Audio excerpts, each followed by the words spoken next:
I just want to share today that we can come out on top with God by letting go of our own ways of doing things and by letting go of our own pursuits. Remember when Abraham's servants and Lot's servants were fighting with each other? And so Abraham said to Lot, "Look, we're brothers, so that we don't fight, let's go our separate ways." And even though Abraham had the promise that he was going to be the heir of the world, he let Lot make the choice first of which land he would choose.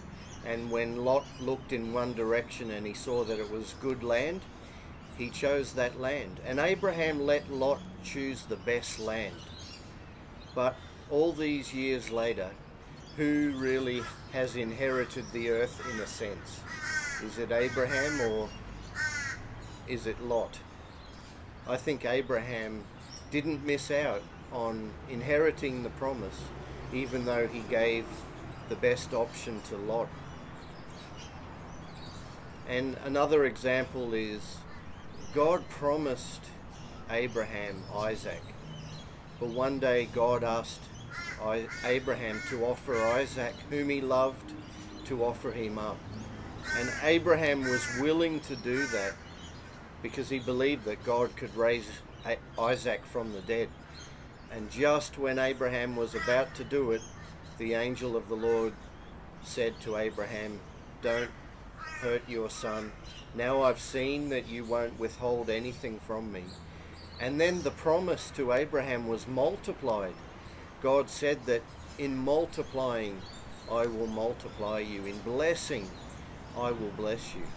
So sometimes if we're willing to give up even something that we believe God has promised us, something He's really destined us to, but we're willing to lay it down if we feel He's asking us to.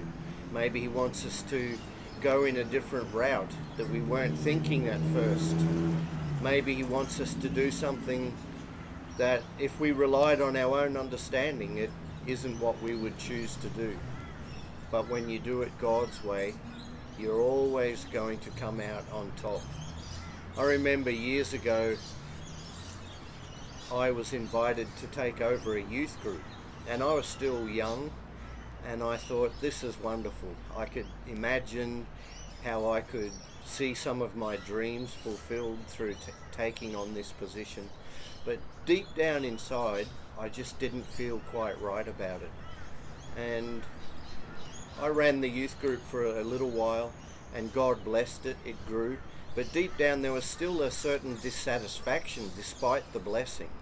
And so eventually I asked to be released from that responsibility, and someone else was happy to take it on, and they did a good job. But one day, when I least expected it, God spoke to me and He told me to do something. And when I took that step of faith, it was just wonderful how God opened doors. It's like I gave up one youth group, but I inherited the opportunity to speak to 100 youth groups. And as I stepped out in faith and had to depend on God for everything, even finances at that time, I remember feeling a deeper sense of satisfaction. I had a deeper joy. It's not like I wasn't serving God before, I was. But now that I was hearing specifically from God and stepping out in faith, laying down my own understanding and doing what He asked me to do, there was just a much greater joy and satisfaction, and the blessing was so much greater.